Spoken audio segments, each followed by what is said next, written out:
دوستو، جملے چھوٹے، وقت کم لگتا ہے، لیکن اللہ کی طرف سے نوازش بہت ہے۔ سبحان اللہ بحمدہ، سبحان اللہ العظیم، ایسے جملے ہیں کہ انسان انہیں 100 مرتبہ پڑھ لے تو 1,00,000 نیکیاں ملتی ہیں، اور 24,000 اس کے والدین کو ملتی ہیں۔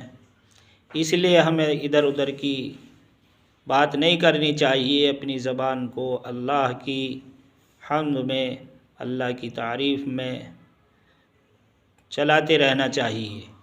اس لیے ان جملوں کو پڑھیں، اللہ روزی میں بھی آسانی کرے گا اور زندگی میں بھی آسانی کرے گا، اور جو زندگی گھروں کے اندر تلخ بنی ہوئی ہے وہ انشاءاللہ العظیم مٹھاس والی زندگی ہوگی۔ پڑھنا نہ چھوڑیں، 100 مرتبہ پڑھیں، سبحان اللہ بحمدہ، سبحان اللہ العظیم۔